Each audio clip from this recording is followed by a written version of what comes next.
Apa dosanya? Apa salahnya? Berapa triliun negeri ini pernah dirugikannya?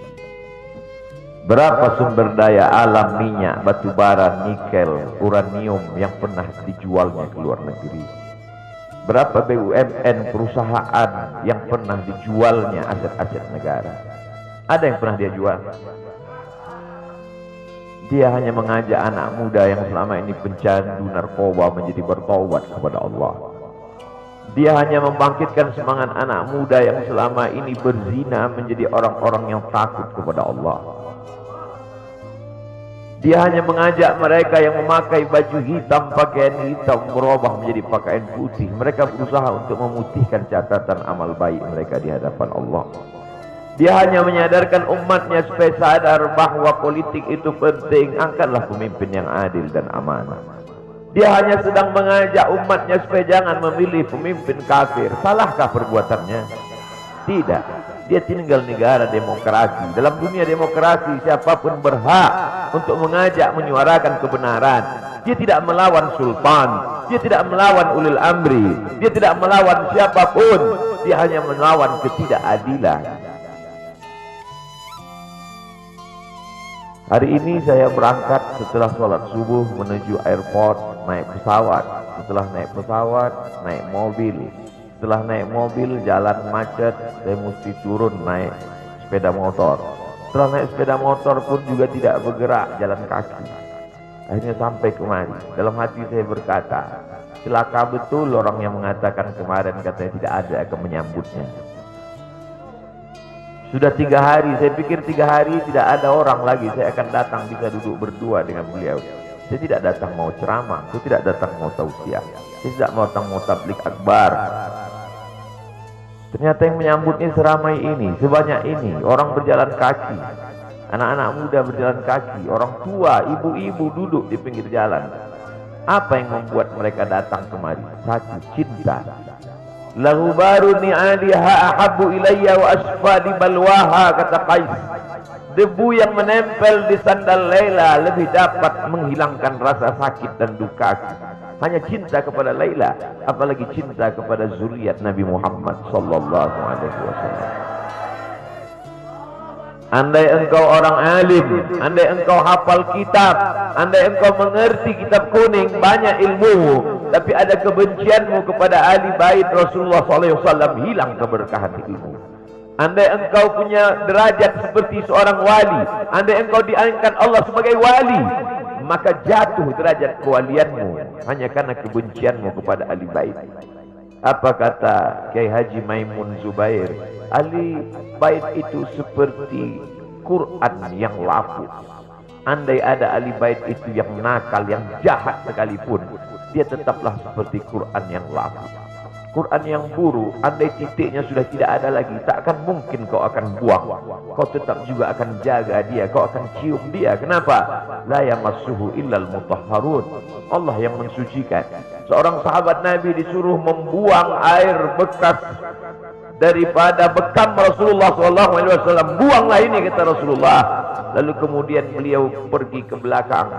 Setelah itu dia datang lagi menghadap Rasulullah SAW. Rasul tahu apa yang dia lakukan, karena Nabi dapat wahyu. Nabi terbuka hijab, tapi Nabi ingin bertanya kepada dia. Bukan Nabi tidak tahu, Nabi tahu, diberikan Allah pemberitahuan. Nabi ingin memberitahu siapa yang tidak tahu. Kemana darah bekam tadi kau buat, kata Nabi. Ku minum ya Rasulullah. Mengapa engkau minum? Karena aku tahu bahwa darah yang mengalir dalam diriku membuat aku haram tersentuh api neraka. Mengalir darah itu dari dia kepada Sayyidatuna Fatimah, dari Fatimah kepada Sayyidina Al-Hasan, dari Sayyidina Al-Hasan ada juga kepada Sayyidina Al-Husain, dari Sayyidina Al-Husain kepada Sayyidina Ali Zainal Abidin, dari Zainal Abidin kepada Sayyidina Muhammad Al-Baqir, dari Sayyidina Muhammad Al-Baqir mengalir darah itu kepada Sayyidina Ja'far Sadiq. Dari Ja'far Sadiq mengalir kepada Sayyidina Ali Al-Uraidi. Dari Ali Al-Uraidi mengalir darah itu kepada Sayyidina Muhammad An-Naqib. Dari Muhammad An-Naqib mengalir darah itu kepada Sayyidina Isa sampai kepada Sayyidina Ahmad bin Isa Al-Muhajir. Lalu kemudian darah itu mengalir kepada Imam As-Saggaf, Al-Idrus, Al-Haddad, Al-Abbas, dan salah satunya adalah bin Syihab, dan salah satu dari zuriat bin Syihab itu adalah Sayyidi Al-Imam Al-Akbar Al-Habib Muhammad Rizik Syihab. Kalau mau hidup tenang, beliau sudah tenang dengan anak menantunya, dengan cucunya, dengan ilmunya. Beliau meraih gelar LC dari Universitas Imam Muhammad Ibn Saud. Dia cukup dengan majlis-majlis maulidnya, cukup. Mengapa dia bersusah payah? Mengapa dia mesti kena fitnah? Dia hanya mengikut darah Sayyidina Al-Husain. Kalau mengikut Sayyidina Al-Hasan lembut, mengikut Sayyidina Al-Hasan lembut sentuhannya. Maka para ahli bait ini mengikut dua aliran, Sayyidina Al-Hasan dan Sayyidina Al-Husain. Kedua-duanya saya cintai. Habaib yang mengikut Sayyidina Al-Hasan, saya datang, saya cium tangan mereka, saya bersilaturahim, lembut gaya mereka. Tapi mereka semua mengajak untuk mencintai Sayyidina wa Maulana Muhammad sallallahu alaihi wasallam. Tapi ada yang seperti Sayyidina Al-Husain, menggelegar suaranya, dia hunuskan pedangnya untuk musuh-musuh Allah. Keduanya adalah sama-sama diridhai Allah. Innal Hasan wal Husain sayyida syababi ahlil jannah. Yang mencintai Sayyidina Al-Hasan, mencintai Sayyidina Al-Husain, yang mencintai zuriat mereka, keturunan mereka, maka dengan cinta itu bekal kita menghadap Rasulullah sallallahu alaihi wasallam. Andai aku dihadapkan nanti menghadap Allah, tahajudku tak sebanyak Imam Ahmad bin Hanbal, 300 rakaat fil yaumi wal lailah, 300 rakaat sehari semalam. Andai aku dihadapkan kepada Rasulullah sallallahu alaihi wasallam, maka jihadku tidak sebanyak Sayyidina Khalid ibn Walid. Setiap jengkal kulitnya, setiap tetes darahnya tak lepas daripada tebasan tombak, anak panah dan pedang. Andai aku dihadapkan kepada Sayyidina Maulana Muhammad sallallahu alaihi wasallam, amalku tak sebanyak Abdurrahman ibn Auf. Lalu apa bekalmu, hai Abdul Somad? Adakah ceramah-ceramahmu itu bisa kau jadikan bekal menghadap Allah? Tidak. Sebagiannya sudah diambil oleh tatapan mataku melihat berapa subscriber, follower, dan viewer. Abdul Somad mungkin habis amalnya sudah riya. Satu-satunya yang akan kujadikan bekal menghadap Rasulullah hanyalah aku pernah mencintai keturunanmu. Aku pernah mencintai zuriat.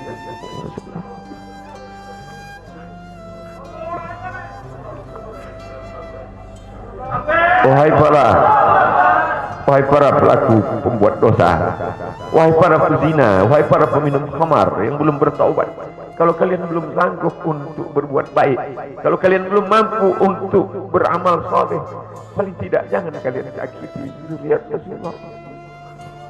Jangan kalian keluarkan kata-kata, jangan keluarkan kata-kata fitnah. Bagaimana kalian akan menghadap Rasulullah? Bagaimana kalian akan menghadap Rasulullah? Pada saat itu seluruh umat berkumpul menghadap Nabi Adam alaihissalam. Kami tidak sanggup berdiri di padang mahsyar ini, wahai Adam. Menghadaplah kepada Allah. Kata Adam, aku tidak sanggup menghadap Allah. Karena dulu Allah berkata, la taqraba hadhihi syajarah. Jangan kau dekati pohon kuldi ini, tapi aku malah memakannya, ya Allah. Mereka datang menghadap Nabi Nuh alaihissalam. Kata Nabi Nuh, aku tak sanggup menghadap Allah karena anakku durhaka. Sa'awi ila jalalin ya'simuni minal ma'. Aku akan naik ke atas bahtera perahu yang bisa menyelamatkan aku dari air. Aku tak sanggup menghadap Allah, kata Nabi Nuh alaihissalam. Mereka menghadap kepada Nabi Musa, aku tak mampu, kata Nabi Musa. Mereka menghadap kepada Nabi Isa, aku pun malu kepada Allah karena aku mereka jadikan sembahan di atas muka bumi Allah. Mereka hanya mampu menghadap Sayyidina wa Maulana Muhammad sallallahu alaihi wasallam.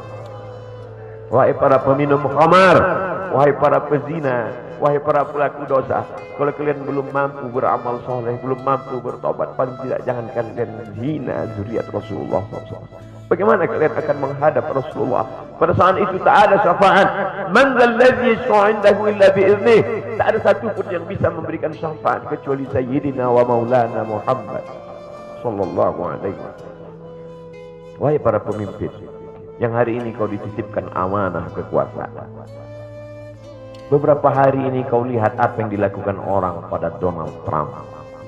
Kurang hebat apa lagi Trump? Negara adidaya, kekuasaan, kaya raya. Tapi ketika kekuasaan itu diambil oleh Joe Biden, kita pun malu melihat video ejekan-ejekan itu. Kalau hari ini kau punya kekuasaan, saudaraku, sampai masanya kau juga akan mengalami seperti yang dialami oleh Trump. Jabatan itu dicabut Allah Ta'ala. Saya masih melihat video bagaimana Bapak Susilo Bambang Yudhoyono sampai ke Pekanbaru beberapa tahun yang lalu. Di depan balihonya disobek. Beliau jenderal, ganteng, punya partai. Tapi setelah kekuasaan itu tak ada di tangannya, difitnah, dibuli, balihonya disobek. Bagaimana agaknya ketika tiga hal itu tak ada pada diri kita. Tidak jenderal, tidak ganteng, dan tak pula punya partai. Fa'tabiru ya ulil absar. Menangkap ikan di Bukit Selasih. Demikian, terima kasih.